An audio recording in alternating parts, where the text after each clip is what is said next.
안녕하세요. 약사들을 위한 꿀팁. 이번에는 비행기로 2시간 반이면 갈 수 있는 아주 가까운 이웃나라 대만을 여행했던 여행담을 대만 여행이란 제목으로 나누어 보겠습니다. 이 영상은 작년 3월 1일부터 4일까지 3박 4일 동안 한 영상인데 진작에 발표했어야 했는데 대만에 큰 지진이 있었기 때문에 이제야 발표하게 되었습니다.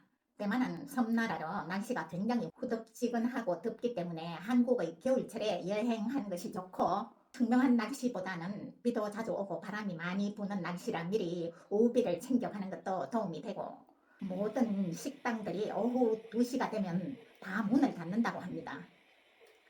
1일 늦은 오후에 도착했기 때문에 저녁은 닝샤 야시장에서 먹거리들을 둘러보았고, 간단하게 한국에는 없는 굴전으로 저녁을 대신했습니다. 2일째 새벽 6시에 일찍 일어나서 포항또우장에서, 또우장 콩국인데 두유라고 하면 되겠습니다. 또우장과 요티아오 튀김 빵으로 아침 식사를 했는데, 이것을 먹기 위해서 사람들이 긴 줄을 서기 때문에 최소한 30분 이상 기다려야지만 먹을 수 있는데, 식당 안은 빵 굽는 모습을 다 볼 수 있게 오픈되어 있었습니다.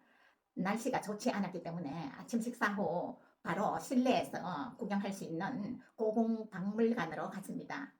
어마무지하게 많은 전시품들을 소장하고 있는 이 박물관은 수만 점을 한꺼번에 다 전시할 수 없기 때문에 돌아가면서 전시를 한다고 합니다. 옥으로 만든 제품들이 참 많았는데, 그 중에서 가장 특이한 것이 돼지고기 껍데기 같은 돌 모양과 배추 모양의 옥돌이었습니다. 이렇게 타이베이 가까운 곳은 개인적으로 지하철이나 택시를 이용해서 구경을 했지만, 개인적으로는 가기 힘든 좀 멀리 떨어진 곳은 한국인 가이드 여행 투어에 등록을 해서 합세를 했는데, 그날 하루 종일 비가 주룩주룩 많이 내렸어요. 그런데도 취소하지 않고 버스를 운영하더라고요. 그렇게 해서 간 곳이 예류 지질공원으로, 버스가 도착하자마자 우비를 한 보따리 들고 와서 파는 사람들이 몰려들었습니다. 가이드 말로는 우산이 있더라도 비가 많이 오고 바람이 많이 불기 때문에 우비를 사서 입는 것이 좋다고 했습니다. 또 사실 제가 보니까 가격도 저렴하고 재질이 좋았기 때문에 딸과 저는 우비를 각각 하나씩 사서 입고 지질공원을 다 둘러보았습니다. 그 다음에는 천등을 날릴 수 있는 스폰으로 갔습니다. 저는 등을 날린다고 하길래 호수나 연못가에서 한국에서 연등 크기 정도의 그런 등을 날리는 줄 알았어요. 그런데 가서 보니까 천등이 너무 크기 때문에 두 사람이 손으로 맞잡고 들어 올려야 돼요. 그렇게 큰 등이 오케이 준비 나 둘, 셋, 누우세요.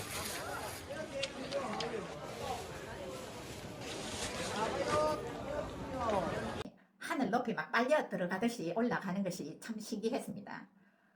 그 장소가 폐철로 위에서 날렸는데, 양쪽으로는 색이 꽉 들어차 있기 때문에 천등을 날리기에 안성맞춤인 장소라고 하더라고요. 그 주택들이 바람막이가 되어서 천등이 아주 잘 날린다고 합니다. 이곳은 완전히 폐허된 마을이었는데, 이렇게 관광객을 유도해서 마을들이 살아났다고 합니다. 이 천등은 어딘가에는 떨어질 것 아닙니까? 많은 사람들이 많은 천등을 날렸는데, 그 천등이 떨어진 것을 지워 오면은 돈으로 환산해 주는 식으로 지역 경제도 살리고 일거리도 주어지게 그렇게 한다고 합니다. 어두워지기 시작하자 지우펀 홍등가로 안내했습니다. 어둡고 비가 쏟아지는 속에서도 관광객들은 굉장히 붐볐습니다. 이렇게 비가 오는 속에서도 관광을 하는 것은 일상인 듯 했습니다. 취소하지 않는 것이 너무 당연하게 관광을 전부 다 하는 거예요. 그 관광버스도 10,000원으로 다 차서 그렇게 운행을 하더라고요.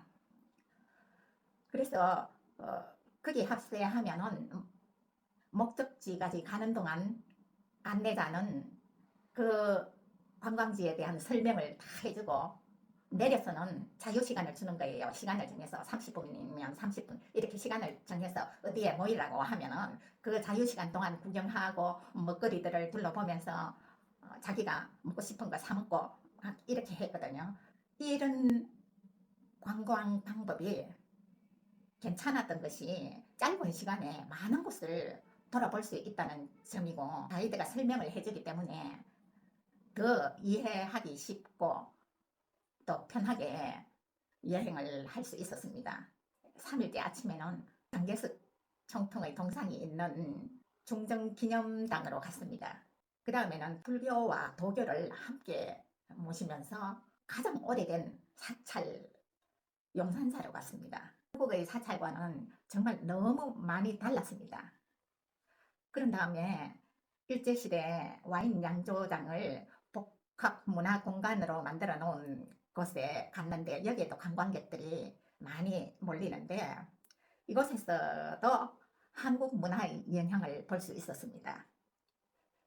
그런 다음 일본의 관리들이 살았던 동네인 빨간 벽돌 집들이 남아있는 동네로 갔습니다. 그 다음 한국의 명동이라고 할 수 있는 시먼딩으로 가서 시내를 둘러보고 망고 빙수도 먹어보았습니다. 이렇게 오전 일정을 마무리하고 늦은 점심을 헐레벌떡 문 닫기 직전에 식당을 찾아가서 2가지 음식을 이렇게 시켜 먹었습니다. 점심 후 체크아웃 한 후에 열차를 타고 유황온천이 있는 베이커우로 갔습니다. 저는 유황온천이라고 하면 냄새가 꼬리타분하게 나면서 온천 물이 노란색을 띠는 줄 알았는데 직접 가서 보니 하얀 물이 쏟아져 나왔습니다. 마지막 날 저녁에는 이렇게 호텔 사우나로 먼저 갔어 대중탕 온천욕을 하고 4일째 아침에는 호텔 방의 개인 온천욕을 즐겼습니다. 호텔 서비스도 좋았고 유황 온천역도 좋았고 호텔식 아침 식사도 정말 제 취향에 맞는 한상 차림의 음식이라 너무 좋았습니다. 이렇게 모든 일정을 마쳤습니다. 감사합니다.